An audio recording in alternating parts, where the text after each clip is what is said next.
Hola, ¿qué tal, amigos? Esto es Juntos pero no revueltos. Bienvenidos. Gusto en saludarles. Yo soy Juan Shein. Y esta tarde quiero darle la bienvenida a una persona a la que admiro mucho, el doctor Raúl Trejo del Abre. Doctor Raúl Trejo del Abre es investigador en el Instituto de Investigaciones Sociales de la UNAM, es miembro del Sistema Nacional de Investigaciones de nivel 3, profesor en el posgrado de Ciencias Políticas y Sociales en la universidad, investigador de temas relacionados con la sociedad política de México y, desde luego, un experto en comunicación, en medios y sobre todo redes sociodigitales. Doctor Raúl del Abre, bienvenido, muy buenas tardes, gusto en saludarte, Raúl. Me da gusto estar en este espacio. ¿Qué tal, Juan? Bueno, muchísimas gracias. Antes que nada, felicitarte porque leí hace poco pues un artículo que escribiste en La Crónica, doctor, que me pareció muy interesante y que obviamente quiero que toquemos durante el transcurso de esta entrevista, porque estamos viendo un fenómeno mediático, doctor, en el actual sexenio en México, a través de la administración del presidente López Obrador, que me parece muy particular. Yo nunca había visto dentro de los recuerdos o el uso de razón que tengo, doctor, no había visto un presidente con una penetración tan poderosa, me refiero sostenida no por sus resultados, sino por lo que dice y por la forma en la que se manejan los medios. ¿Qué opinión nos puedes dar? Porque pareciera que el presidente López Obrador, a través de sus mañaneras, es quien pone día a día la agenda de lo que se habla. Y bueno, ya tocaremos el tema, obviamente, de los medios que de pronto, sobre todo digitales, muchos de ellos, que empezaron a pulular durante este sexenio. Pero, ¿qué opinas tú sobre este poder de permeabilidad o de imponer la agenda que tiene el presidente? ¿Cómo se puede entender, doctor, que un presidente tenga tanta popularidad y tan pocos resultados? Bueno, son de hecho dos preguntas. La popularidad del presidente mexicano sigue siendo un enigma para la gran mayoría de los analistas, los sociólogos, las personas que hacen encuestas. Yo creo que tiene muchas respuestas, pero sobre todo una. En la sociedad mexicana hay, y había desde hace algunos años, un profundo descontento en contra de las instituciones políticas tradicionales. La corrupción de los políticos en otros gobiernos pues caló muy fuerte y acabó por hartar a una gran parte de la sociedad, y hay una gran dosis de ganas de creer. Hay mucha esperanza, mucha necesidad de expectativas, mucha necesidad de seguir a un caudillo, y esto que es el fermento de los caudillismos en todo el mundo, en nuestro continente, en América Latina hay varios ejemplos, por desgracia, desastrosos al respecto, es lo que está ocurriendo en México. Tenemos un gobernante al que mucha gente le quiere creer, aunque ofrezca tan pobres, o yo diría prácticamente nulos resultados. Yo no encuentro de veras ni una sola área de la administración pública en México en donde haya resultados favorables. La economía es un desastre, la violencia ha crecido más que nunca, el desempleo no se remedia, la inflación está desbordándose, y podría seguir con una treintena de rubros. Y ninguno está dando resultados este gobierno, y hay, sin embargo, una mayoría de mexicanos, quizá el 50%, a veces un poco menos, a veces un poco más, según la encuesta que consultemos, que sigue estando de acuerdo con el presidente. A toda esta gente, cuando se le pregunta, ¿y usted está de acuerdo con la gestión de la salud, de la economía, de la seguridad? Todos contestan, en todas las encuestas resulta que hay una opinión desfavorable. Si le preguntas a la gente cómo va el gobierno en cada uno de estos terrenos, dirán en su mayoría en México que va mal. Y sin embargo, hay por lo menos la mitad de los mexicanos que sigue diciendo que están de acuerdo con la gestión del López Obrador. Aquí hay una carrera a ver qué pasa primero, si se desencanta la gente de las capacidades del presidente para gobernar, o la crisis en muchos ámbitos desborda y modifica estas expectativas. Bueno, el otro asunto es el de los medios de comunicación. El presidente está ejerciendo, heredando y magnificando las fortísimas capacidades que en México tradicionalmente ha tenido el presidencialismo mexicano. Somos un país con una historia de un presidencialismo hegemónico, más que hegemónico, autoritario durante muchísimos años. Nos gobernó un solo partido, 8 décadas. Los presidentes mexicanos eran todavía hasta los años 70 o del siglo pasado, 80 quizá, depositarios de una enorme capacidad de control. Y en México habíamos empezado a transitar a otro momento, le habíamos colocado contrapesos al poder del presidente, la sociedad se había diversificado, teníamos un régimen de partidos que le hacía justamente de contrapeso, de equilibrio al poder del partido del gobierno, cualquiera que este fuera, y ahora vamos de regreso.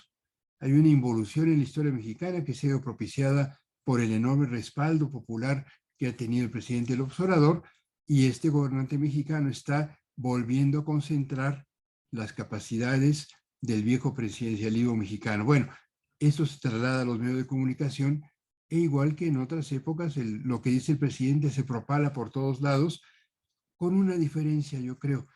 Hoy tenemos por un lado una sociedad más diversa y aunque hay una mayoría que respalda al observador, hay millones de mexicanos que forman casi la mitad, a veces más que la mitad, que tienen una opinión diferente, y hay un sistema de medios que es muy diverso. Con esto termino, Juan. Ya no se puede hablar de los medios en México de manera homogénea, cada vez tenemos que reconocer más que hay actitudes muy diferentes, y hay medios que por interés, por compromiso, por miedo, por conveniencia, replican lo que dice el presidente, y hay muchos otros que no. La verdad es que no estoy seguro de que las mañaneras establezcan la agenda de los asuntos públicos en México. Lo que dice el presidente se comenta mucho en la opinión publicada, en lo que decimos los comentaristas en los medios, dice muchas mentiras, se equivoca mucho, y todo esto da motivo para que escribamos todo el tiempo acerca y opinemos acerca de los dichos del presidente, pero en la base de la sociedad yo creo que hay otro tipo de temas. Yo no estoy seguro de que, porque en cada mañanera el presidente tiene temas que él le interesa colocar en la discusión, y realmente lo que se discute son sus equivocaciones y sus excesos más que los asuntos de política pública que él quiere promover. Bueno, y pareciera a ver, hay quien dice, doctor, que el presidente es muy hábil en su forma de hablar. Es decir, estamos ante alguien que tiene un potencial enorme para poder prometer, para poder hacer campaña, para inclusive crear o darle la vuelta a través de excusas o a través de dichos o a través de cosas que penetran en la psique de la gente. Estamos ante alguien que tiene una capacidad de improvisación impresionante, es decir, o estamos ante alguien que tiene una agenda bien definida y un discurso que está perfectamente bien entrenado y diseñado para llevar al vidente o al oyente a la dirección que quiere. Es decir, ¿qué tanto es improvisación o poder de improvisación, doctor? ¿Y qué tanto de esto está estudiado, ya sea a través de él o de su equipo de comunicación social? El presidente es un hombre de ideas elementales y de un comportamiento también muy elemental. No lo quiero descalificar, sino entender con esta definición. No es un hombre de ideas sofisticadas, no es un hombre culto, aunque ha escrito varios libros. Hay quien dice que se los escribieron. Sus libros son pues muy simples, hacen evaluaciones demasiado esquemáticas de la historia de México o del tema que sea. Es un hombre de ideas elementales que repite lo mismo todo el tiempo y que ha acuñado una colección de fórmulas que obtiene de la cultura popular mexicana. Él responde con muchos dichos. Cuando quiere explayarse y decir algo que puede ser impropio de un presidente, dice, es que mi pecho no es bodega. Esto lo he repetido docenas de veces. Cuando quiere descalificar a sus adversarios, e igual que otros gobernantes populistas, el presidente López Obrador encasilla en un mismo comportamiento como si fueran todos iguales a todos aquellos que no están de acuerdo con él, empresarios, políticos de oposición, periodistas, científicos, intelectuales, medios de comunicación. Dice, es que son neoliberales, es que son fifís, así les llama, es que son, tienen un pensamiento conservador. Realmente el presidente no explica. Él impone estereotipos que repite todo el tiempo para todas las ocasiones. Y lo que sí tiene muy claro es que tiene un programa de gobierno que consiste en concentrar el poder, en propiciar que el Estado se ocupe de algunas áreas importantes que ahora son de economía mixta en la economía mexicana, y tiene una serie de obsesiones con las que no cumple, pero sigue repitiendo. Por ejemplo, dice, en mi gobierno hay dos grandes obsesiones que vale la pena comentar, que forman parte de los pilares del discurso del presidente López Obrador. Por un lado, él afirma que en su gobierno, a diferencia de gobiernos anteriores, no hay corrupción y que Así él es. barre la corrupción desde arriba hacia abajo. Bueno, la escoba del presidente ha sido muy deficiente porque ya se ha demostrado que incluso en su círculo más inmediato de colaboradores hay gente que no está rindiendo cuentas o que está propiciando negocios ilícitos. En los últimos días hubo revelaciones en la prensa mexicana, en las primeras planas de los dos principales periódicos, Reforma y El Universal, el mismo día aparecieron denuncias en uno acerca de transacciones con una enorme cantidad de dinero del hoy fiscal de la República, el doctor Germanero, y por otro lado aparecieron datos de otras transacciones de menor monto, pero muy exageradas para sus ingresos, de quien era hasta hace poco el jefe de la unidad de inteligencia financiera, el doctor Santiago Nieto, que fue destituido porque el presidente no le gustó que organizara una boda muy fastuosa en Así es. Guatemala días antes. Bueno, no es cierto que la corrupción esté desapareciendo, y hay muchos ejemplos que se conocen todo el tiempo. Y en segundo lugar, el presidente eh, considera que su gobierno beneficia a los pobres. Esto es una manera fundamental. Tenemos un país profundamente desigual.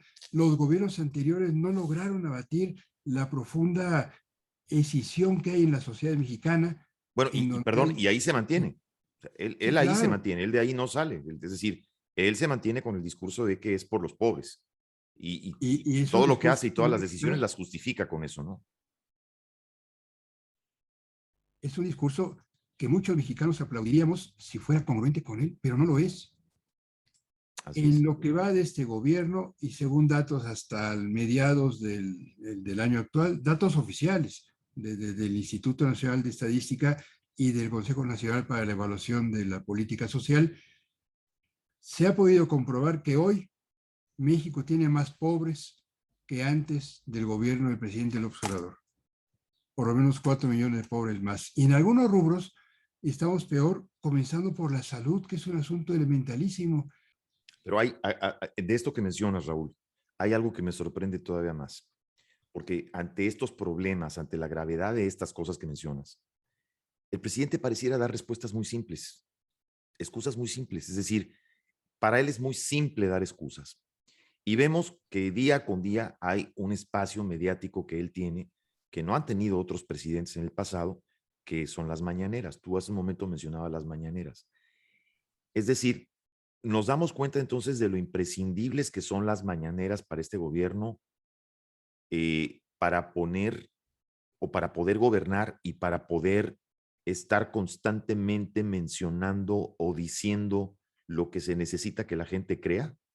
Porque entonces me queda claro que si no estuvieran estas mañaneras y hubiera ese vacío mediático, ¿de qué otra forma podría justificar este gobierno sus resultados, que además obviamente no los tiene?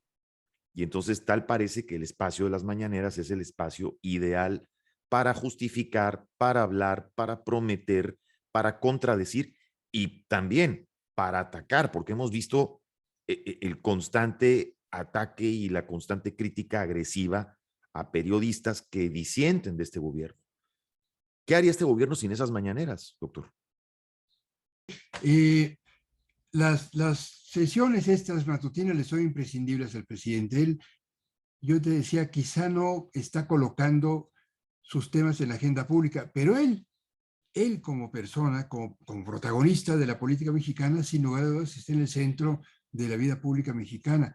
Todos los días, durante varias horas, 2 o 3 en ocasiones, él comparece ante un grupo de periodistas donde hay de todo, hay reporteros auténticos, hay reporteros de medios que le preguntan lo que él quiere que le pregunten, y esto se difunde mal que viene en medios muy diversos. Y durante todo el día, quienes escuchamos noticieros o los miramos en la radio o quienes consultamos las redes digitales, vamos viendo menciones a lo que dijo el presidente, que pocas veces tiene datos significativos. El presidente, yo decía, tiene un discurso muy elemental y parte de esa elementalidad es la carencia de información dura. El presidente no es un hombre que sea capaz o que se interese en gobernar a partir de datos fidedignos. Incluso ha debilitado instituciones que propician la transparencia en la sociedad mexicana. Tenemos un Instituto Nacional de Acceso a la Información Pública que es satanizado por el presidente porque es la institución encargada de obligar al resto del Estado a proporcionar información cuando la ocultan, información de documentos. Hay muchas cosas que no sabemos hoy en día en México. ¿Cuánto han costado las vacunas? ¿En dónde se compraron? Las medicinas que nos faltan, qué dotaciones se están tramitando para el siguiente año y en dónde, el costo de las obras públicas. Bueno, y aquí hay algo muy importante. A pesar de que está buscando concentrar él mismo muchas atribuciones, por eso es un presidente que habla tanto todos los días y sus ministros, sus secretarios de Estado, no se les conoce, no se les ve, no dicen nada, porque todos siguen el guión que establece el presidente todas las mañanas y ya no les queda nada más que decir. De todos modos, la sociedad mexicana ha establecido una serie de contrapesos que yo mencionaba hace un rato, contrapesos institucionales que son los que nos han permitido equilibrar el fortísimo poder presidencial en las últimas décadas y aún funcionan instituciones autónomas como el ya mencionado Instituto de Acceso a la Información Pública, el Instituto Nacional Electoral, que es la joya de la democracia mexicana, que es una institución independiente, formada por ciudadanos, que no obedece a los partidos, que nos ha que permitido tener, representa un auténtico triunfo de la democracia mexicana, aunque yo sea creo que es el mayor incipiente, pero por triunfo. lo menos eso es una muestra de que ahí está el estandarte, es un pilar de la democracia. ¿Y por qué es tan importante? Porque durante décadas las elecciones mexicanas las manipulaba el gobierno. Ni Sí, siquiera se robaban las urnas. estaban a cargo de la Secretaría de Gobernación. La Secretaría de Gobernación decía Sí. cuántos habíamos votado por cada quien y manipulaban los datos. Sobre esto hay muchísimas evidencias en otros momentos. Y desde hace tiempo tenemos una autoridad electoral que cuenta los votos, que organiza las elecciones, que establece reglas de equidad y que es independiente. No depende de ningún partido, ni del partido del presidente, ni de los partidos de oposición. Toma decisiones a veces a favor de unos, a veces a favor o en contra de otros. Y el presidente mantiene una campaña permanente en contra del Instituto Nacional Electoral porque no se le subordina. No, un constante golpeteo, pero además vemos, doctor, un constante golpeteo descarado por parte, por ejemplo, vimos lo que sucedió en el caso de Félix Salgado Macedonio. Este, pero aquí yo te quiero hacer una pregunta. ¿Hasta dónde realmente se puede entender que el pueblo de México, y me refiero a la sociedad en general, tenga memoria corta o tenga ignorancia o sea una mezcla de ambas? Porque, por ejemplo, ¿cómo podemos entender, doctor, que personajes como el mismo Manuel Bartlett, ahora que estábamos hablando de la Secretaría de Gobernación, de cuando manejaba las elecciones, personajes como el señor Napoleón Gómez Urrutia, personajes como el mismo Félix Salgado Macedonio, estén ahí en puestos claves, ¿verdad? Como hombres fuertes, hombres de confianza en este gobierno, y que la masa de la gente no lo sepa? Es decir, o la gente lo sabe y a la gente no le importa, o sí hay un nivel de ignorancia que definitivamente afecta, o hay memoria corta. Porque si hay memoria corta, pues bueno, hay medios que se pueden encargar de recordarle a la gente quiénes eran estos personajes. ¿Por qué prevalecen ahí? ¿Y por qué el común de la gente pareciera, por ejemplo, no hacerle caso a estas cosas? O pareciera no importarle lo que, por ejemplo, estos políticos corruptos han hecho en el pasado. ¿A qué se atribuye eso, doctor? A dos cosas. Primero, y quizás lo más grave, a que mucha gente en la sociedad mexicana da por sentado que los políticos son corruptos. No es cierto. Hay políticos honestos, unos cuantos, pero conozco dos o tres. La política, en rigor, es una actividad Sí, de hay quienes servicio. dicen, pues ojalá que este no robe tanto. O hay quienes dicen, bueno, Exactamente. ojalá que este robe, pero que pues haga bien las cosas. Y entonces mucha gente se allana. Esto ocurría es parte de la cultura política mexicana. Esto ocurría desde los gobiernos del PRI. Apuestan al mal menor y están dispuestos a dispensar políticos abusivos, gente atrabiliaria, gente de probada corrupción, políticos, algunos de los que mencionaste, sobre los que hay fundadas pruebas de enriquecimiento ilícito.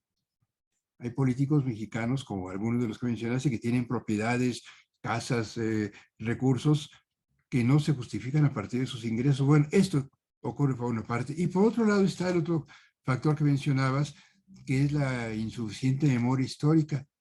En México hay muchos jóvenes.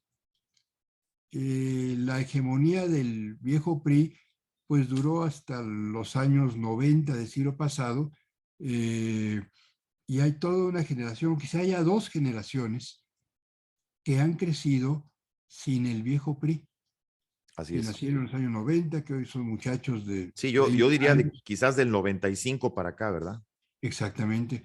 Y esa gente, pues sí, lee lo que escribimos, pero no vivió el viejo autoritarismo mexicano y no entiende o no quieren comprender los riesgos de un régimen autoritario. Bueno, para eso están los medios, para eso está el mundo académico, para eso están nuestros libros, pero tenemos una vida pública tan polarizada y esto ha sido algo que ha propiciado el presidente López Obrador, escindir a la sociedad mexicana, lograr que se prescinda de los matices que antes había, porque no había un polo propriista y uno antipriista, ni propanista, no, no, había muchas opciones y una sociedad muy diversa y hoy hemos sido aglutinados en dos grandes bandos, aunque no queramos.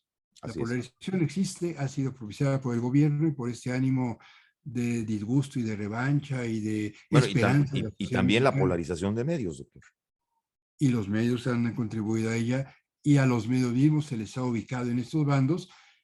Y en esta discusión, en este escenario tan escindido, es muy difícil tener una discusión pública que acuda a los matices, que reconozca méritos y desdichas de los gobiernos anteriores y quizá también de este, y que recuerde los episodios históricos que no son tan remotos de hace unas cuantas décadas, en donde algunos de los personajes que hoy son claves para el gobierno del observador eran personajes del viejo autoritarismo priista.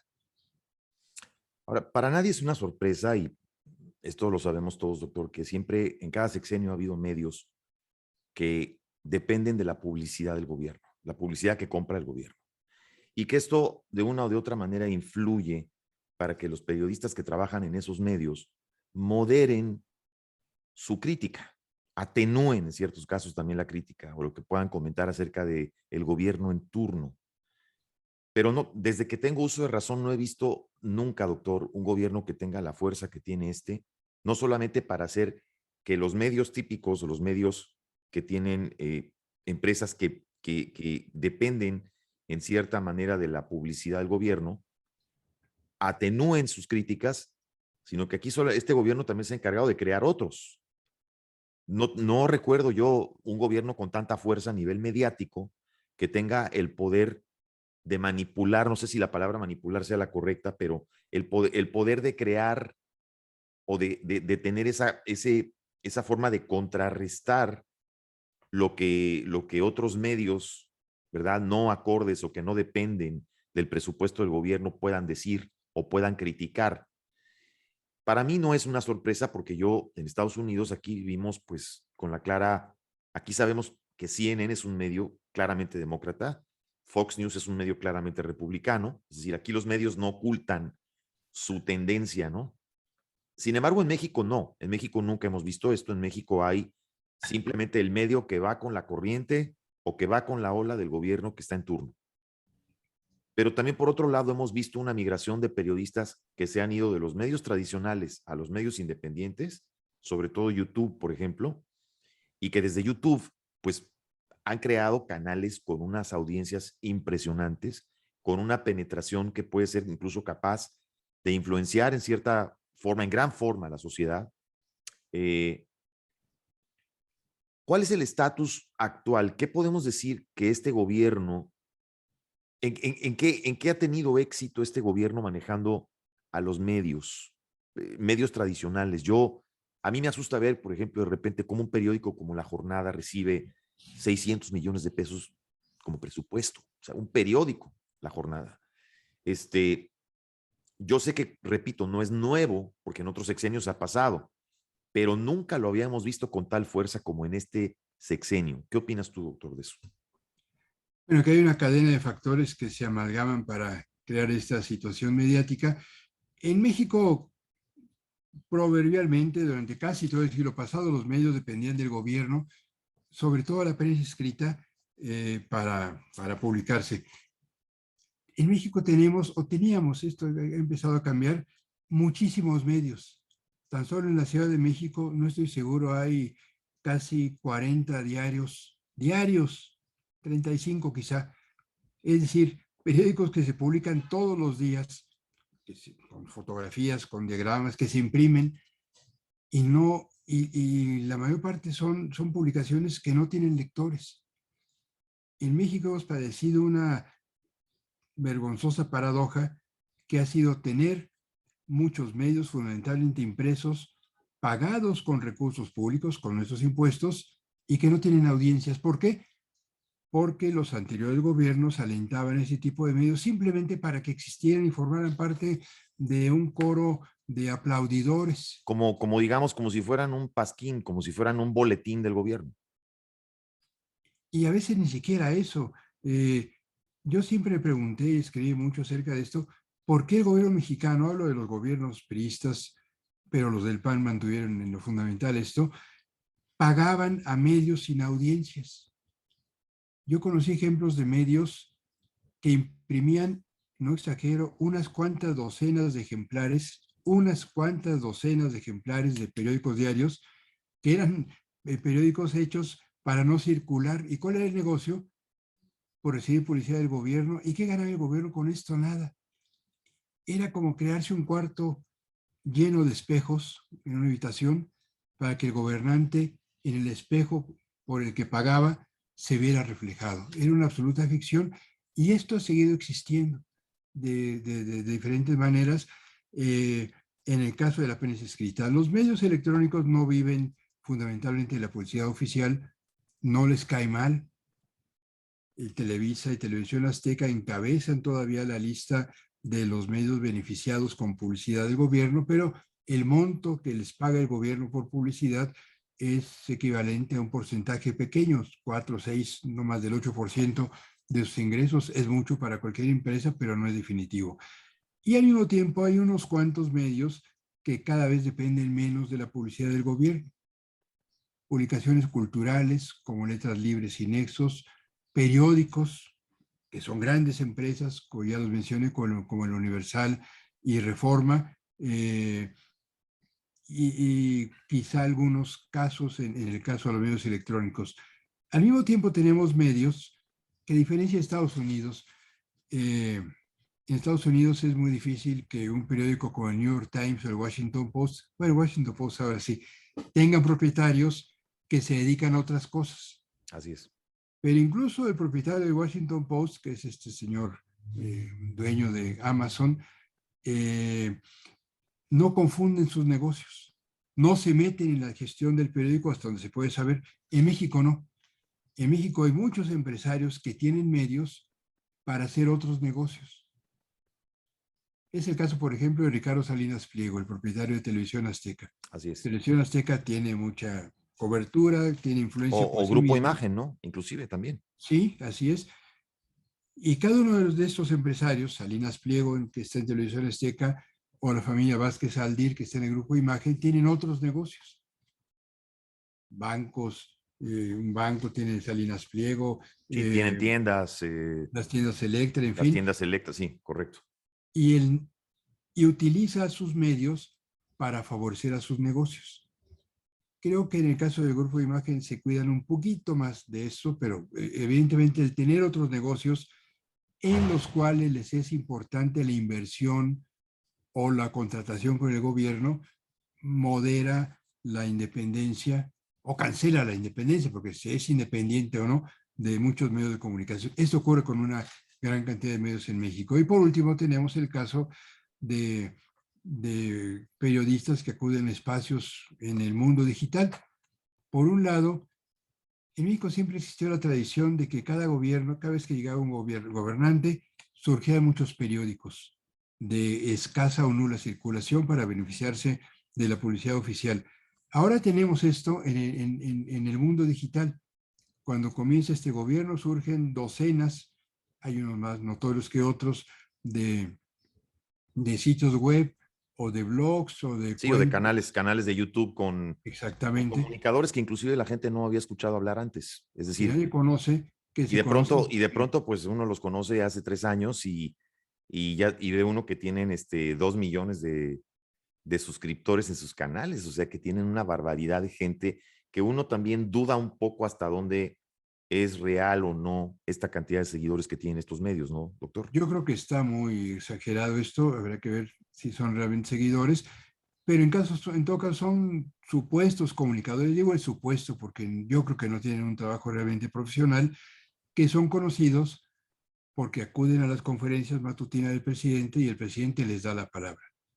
Hay una galería de personajes poco presentables, diría yo, pero pues hay para todos los gustos que Que se incluso dedican algunos de a, ellos cuando les pasan las preguntas pareciera que fueran preguntas escritas a modo, ¿no? Para que las lean. por lo menos son preguntas que les escriben, porque es evidente que la están leyendo y que ellos no las escriben. Cuando uno escribe algo, pues lo sabe decir, Claro. nos pasa a todos. Sí, no Cuando necesitas te leer dan, una pregunta digamos, de cierta cantidad de palabras. Uno sabe lo que va a preguntar, no necesita leerlo.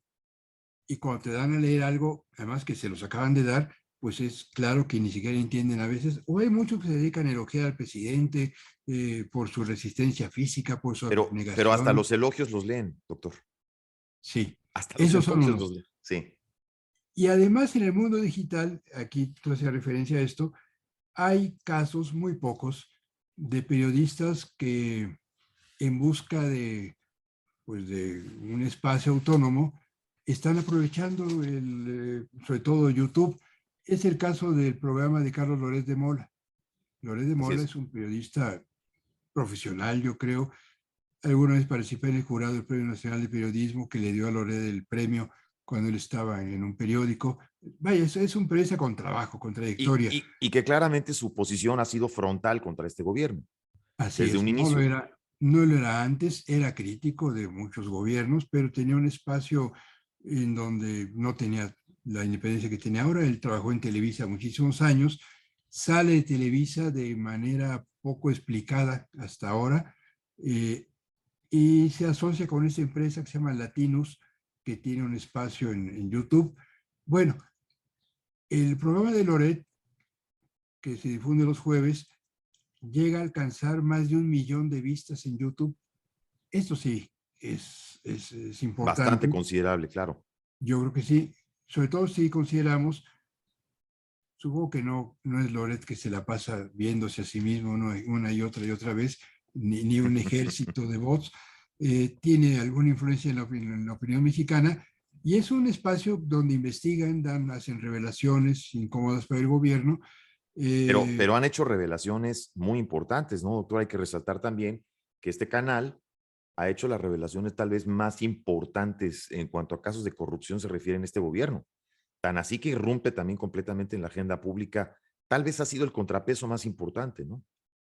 Bueno, han revelado hechos de posible corrupción de hermanos del presidente del observador, Así es, los videos que dieron a conocer, cuando en recibe donde el se ve a estos dinero, hermanos en momentos claro. diferentes recibiendo dinero en efectivo, Y una bueno, gran y el cantidad. último, ¿qué más claro? Los casos de corrupción del aeropuerto que Así es. obligaron al presidente a hacer bueno, decretazo o más bien este acuerdo para mantener en la opacidad los gastos de los proyectos. Pero lo que me sorprende es, entonces, vemos el crecimiento tan impresionante de estos medios digitales, pero por el otro lado vemos medios digitales que buscan contrarrestar esto. Estamos entrampados, doctor, también en una infodemia. Podríamos decir que estamos en una etapa de infodemia en la que todo en el Internet está revuelto o los públicos están claramente segmentados, porque a lo que me refiero es, hay un área gris. ¿Qué tanto realmente los seguidores, que son seguidores de López Obrador, y aquí no, ojo, no hablo de los bots, porque los bots claramente están pagados y tienen un objetivo, pero qué tan, los que están en esa área gris, me refiero, los que están a favor de este gobierno, ven el programa de Loret y se concientizan con él, o viceversa, los que ven el programa de Loret de pronto pues van y se meten al canal de Sin Censura o a La Octava, ¿no? O a ver a Julio Astillero.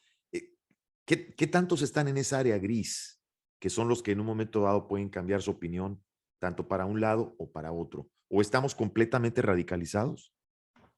Yo creo que la mayoría de la sociedad mexicana está allanada a esta polarización. No quiero mencionar porcentajes o números, pero muchos mexicanos le creen al presidente y solo miran espacios en donde se le aplaude al presidente. Y otros mexicanos, que también son muchos, están en contra del actual gobierno y son la clientela del programa de Carlos Loret, son la clientela del periódico Reforma, ahora del Universal, de espacios críticos en las redes sociodigitales. Esta área gris que bien mencionas y que es muy importante, que en el caso de las elecciones es la de los indecisos, de la gente que podría votar por una Correcto, u otra opción así y es. dependiendo de cómo afecta los intereses, eh, es muy maleable. El presidente del observador tiene un área de la sociedad mexicana que le es incondicional. Posiblemente es el 20-25%, según distintas encuestas. Gente que pase lo que pase va a votar por el observador. Los partidos de la oposición y las posiciones críticas tienen una suma de posturas que a lo mejor se acercan al 20-25% también, y tenemos una inmensa mayoría de mexicanos que ha votado por el observador hace 4 años, que no votó por Morena en su mayoría en las elecciones intermedias que tuvimos en junio pasado y que podría cambiar su voto. ¿A qué medios atiende esa gente? No tengo datos, pero esta es una opinión solo basada en la intuición. Yo creo que es gente que se informa poco y mal. Es gente que está tan saturada del ruido que domina la escena pública mexicana, que mira poco los noticieros de televisión, que se asoma poco a espacios de discusión política en los medios y que cuando hay algún acontecimiento relevante atiende sobre todo a la radio y la televisión, pero que no tiene una afiliación definida por ninguno de los dos bandos de esta polarización mexicana. Ahora, yo me he dado cuenta que el gobierno también crea espacios informativos y de pronto pareciera que más que informar están creando confusión. Entonces yo te pregunto, doctor, ¿crear confusión es también parte de una estrategia para justificar la falta de resultados? Crear confusión a partir de dispersar la agenda de los asuntos públicos. Y sí, cada vez que hay un tema relevante, que se denuncia que no hay medicinas, que hay un repunte de la epidemia, que hay nuevos datos de la inflación mexicana, el presidente aparece o alguien en su gobierno con un tema que tiende a competir en la opinión pública mexicana y a restarle importancia al tema realmente grave. Es más, el presidente nos tiene, yo le decía hace rato, discutiendo todo lo que dice y dice muchos despropósitos de veras, y es muy lamentable. Y muchos nos dedicamos en las redes digitales o en nuestros artículos en la prensa o en nuestras conferencias en la universidad a tratar de desmenuzar el discurso, a señalar en qué se equivoca, a proporcionar datos fidedignos frente a los datos falsos que ofrece el gobierno, y a veces dejamos de ocuparnos de los grandes temas que hace falta discutir en México. comenzando por el combate a la pobreza, siguiendo por el gran rezago que hay, que empeora y no se resuelve en el caso de la salud, el desempleo mexicano, etcétera, Exacto. etcétera. Es que a eso me refería, fíjate, porque pareciera que de pronto los temas que verdaderamente son relevantes se diluyen, doctor, entre temas que son completamente superficiales. O sea, que si el trenecito al que se subió el tren, el del aeropuerto, pues que se apagó la pantalla, ¿no? Entonces de pronto vemos que 20 espacios dedican 10 minutos o 20 minutos de su programa al trenecito del aeropuerto. Ok, el trenecito, que si estaba, que si no estaba, que si la pantalla se apagó, o que si la señorita que lee los chismes de los miércoles y que dice las mentiras no sabe leer y el presidente le dijo algo. Pareciera que de pronto los temas céntricos se diluyen y de pronto pareciera que todo el mundo anda hablando de lo que no es relevante. Yo te pregunto, hace unos momentos antes de empezar el programa hablábamos de un punto muy importante, porque muchos de estos espacios independientes de repente dicen, bueno, es que nosotros aquí criticamos con objetividad, nosotros acá somos objetivos, pero la objetividad tiene sus aristas, doctor. ¿Qué opinas de esto? ¿Qué nos puedes decir de la objetividad? La objetividad es un mito de los medios anglosajones. En Estados Unidos y antes en Inglaterra se habló mucho de que los medios debían ser objetivos, debían ser imparciales, y esto es imposible. Es deseable que en los medios haya equilibrio, que es otra cosa. Es deseable que un periodista, que un reportero, cuando ocurre un acontecimiento, busque en la mayor cantidad de fuentes posibles. Pero todos los seres humanos y también los periodistas tenemos sesgos personales, tenemos apreciaciones subjetivas. Es más, la manera desde donde se ve un acontecimiento, si estamos frente a un incendio, es diferente lo que miramos si lo vemos de frente, a si lo vemos de lado, si lo vemos a 5 metros, que si lo vemos a 50 metros, va modificando nuestra perspectiva de los hechos y por eso yo digo que la objetividad es fundamentalmente una coartada de los medios para disimular su subjetividad. Eh, pero mucha gente se lo cree. Yo escribo una columna de opinión en un periódico, en La Crónica, todos los lunes, y con frecuencia hay gente de buena fe, a veces no tanta, que me critica y me dice, oiga, señor Trejo, usted no es objetivo. Pues claro que no. Es más, a mí me pagan en mi periódico por ser subjetivo.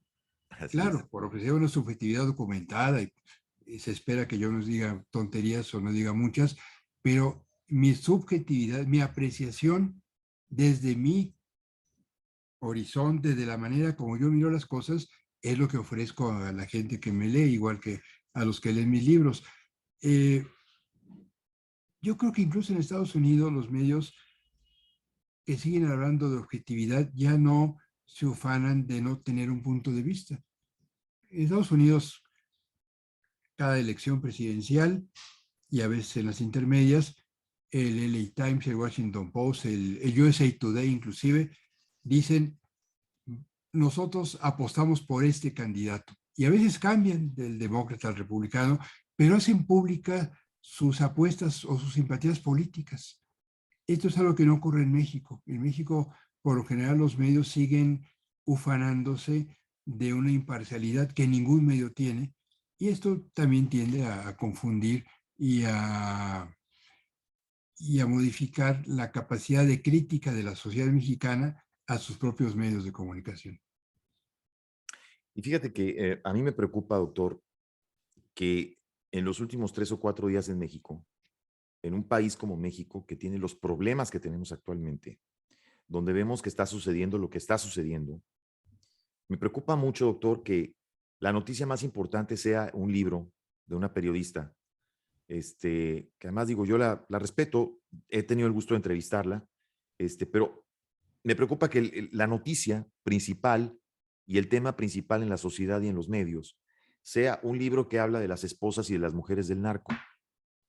Cuando el problema en sí es el narco y lo que el narco está ocasionando, tanto a nivel social como a nivel político, pues hablamos de la mujer o de las mujeres de los narcos y que si Galilea Montijo o Ninel Conde se fue con otro, o si, me preocupa que esto sea cabeza de noticias en medios y sobre todo en medios digitales que pulule por todos lados y que sea el principal tema de conversación cuando entonces realmente hay cosas más relevantes y cuando el tema en sí, lo preocupante en sí de ese tema en particular, pues es el efecto, los efectos que tiene el narcotráfico en México, tanto a nivel social como a nivel político.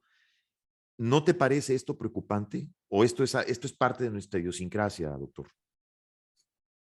Bueno, la naturaleza humana tiende a ser eh, fisgona, propicia a los chismes casi por definición.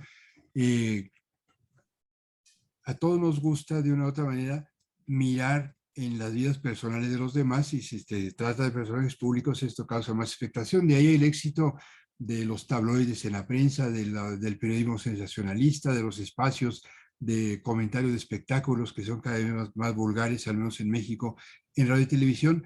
Pero por eso es importante que haya en cada sociedad figuras de autoridad,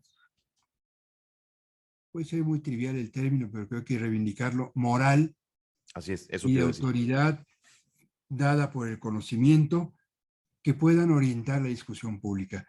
Las trivialidades y el escándalo nunca los vamos a evitar. Hay muchos medios que viven de eso, ese es su negocio.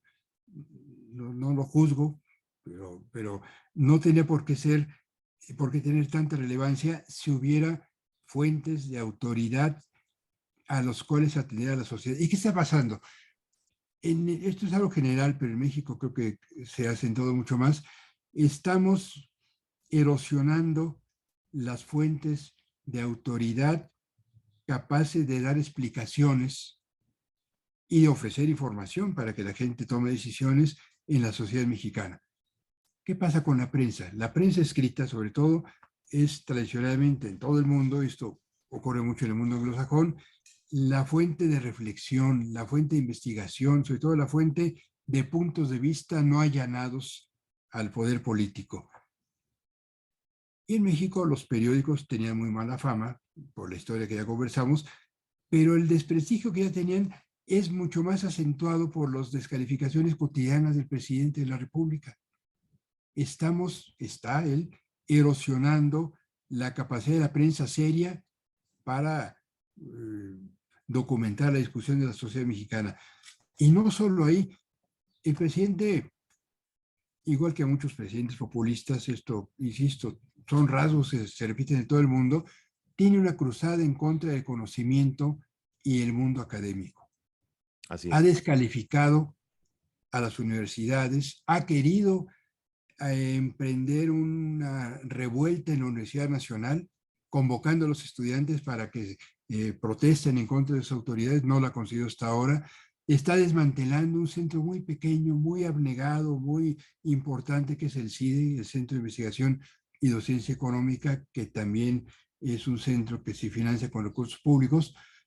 A una treintena de científicos trató de meterlos a la cárcel sin tener delitos que hubieran cometido, excepto el haber, que no era un delito, formaban parte de una asociación civil que asesoraba al Consejo Nacional de Ciencia y Tecnología. Ha hecho del CONACYT, que es la institución del Estado mexicano para financiar a la ciencia, una entidad facciosa que está politizando el trabajo de los científicos, que no tiene por qué ser político si quiere ser un trabajo serio, y está entonces minando la autoridad de la ciencia en la sociedad mexicana. Y lo mismo podemos decir de otras fuentes de información y pues, de opinión calificada en la sociedad mexicana. Y entonces ocurre que la opinión de todos vale lo mismo.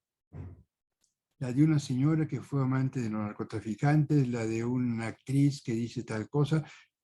Todos tenemos opiniones importantes, pero en la confusión que hay en los medios, en la polarización que hay en la sociedad y en el rebumbio que hay en las redes sociodigitales, todo esto se empieza a trivializar y todos los asuntos, la discusión sobre la política energética, el precio del peso respecto del dólar, la La discusión salud, todo esto se confunde así es. con las novias de los narcos, los dichos del presidente, bueno, las aspiraciones presidenciales. Faltan 3 años para que cambie el gobierno de los miembros del equipo del actual gobierno de la República. Todo se vuelve parte de una misma ensalada en donde ya no sabemos distinguir qué es relevante y qué no.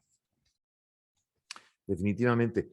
Doctor Raúl Trejo, bueno, la verdad es que nos hemos extendido un poco, pero lo amerita, creo el tema es muy interesante.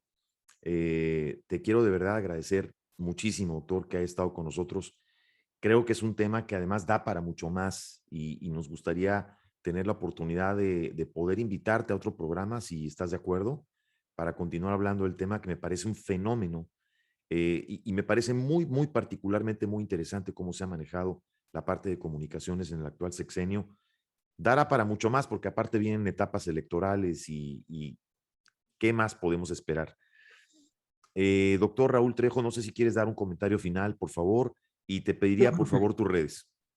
gracias, Juan. Te agradezco mucho esa conversación. A mí me permite mucho pues, organizar puntos de vista. Creo que ha sido un diálogo que gracias a tus preguntas y puntualizaciones me ha pues, permitido decir, hablar de la situación mexicana, que bueno, que yo creo que es muy importante. Lo que vive hoy México es una involución autoritaria que se parece demasiado y por desgracia a la que me contaban hace pocos años mis amigos en Venezuela, a la que vi a través de mis viajes en el caso de Nicaragua, a la que hemos atestiguado los que estudiamos el populismo en el caso de Turquía o de Hungría. De veras, no exagero, hoy México está en riesgo de una involución populista que puede tener muchos más costos para la sociedad mexicana y por eso creo que es importante poder conversar acerca de esos temas. Bueno, en Twitter me llamo Ciberfan y ahí me encuentran, tengo un espacio en Facebook registrado mi nombre y pues allí igual que aquí estoy a tus órdenes. Igualmente, igualmente, doctor Raúl. De verdad, un placer, un honor platicar contigo. Y una pequeña reflexión con lo que acabas de decir.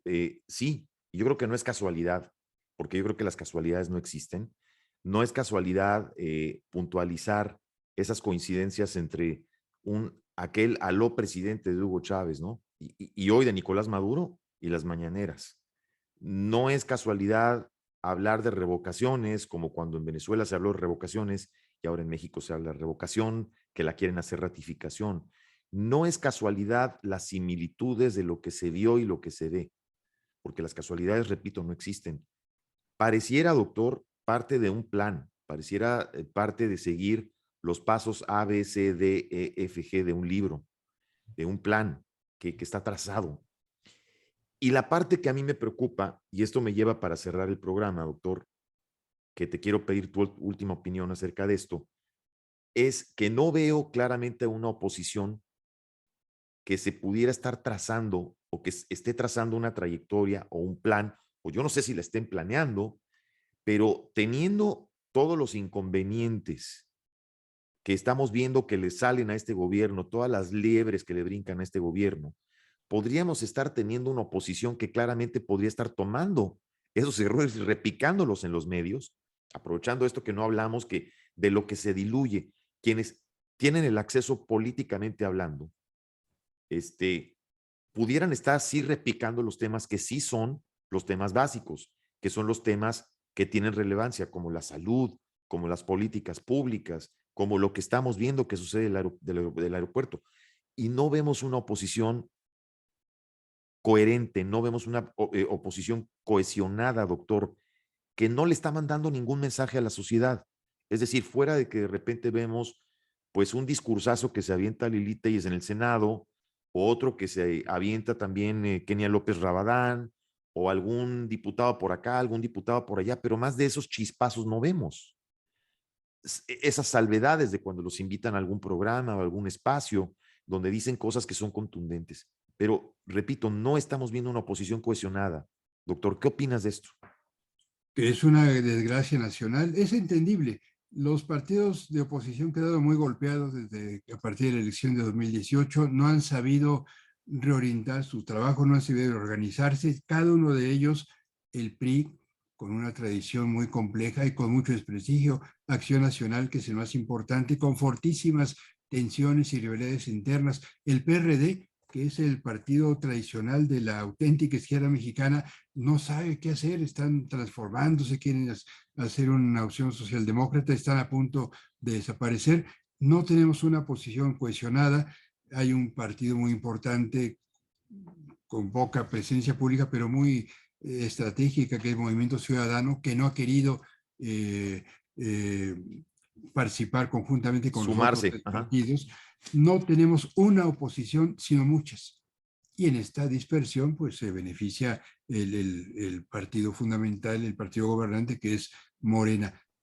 Faltan 2 años para que haya designación de candidato para las elecciones de 2024. Pueden cambiar muchas cosas. Hace un par de semanas se formó una alianza ciudadana, el Frente Cívico Nacional, Así que es. promueve gente que está en distintas opciones políticas o en ninguna, como en mi caso. Yo Correcto. formo parte de este frente.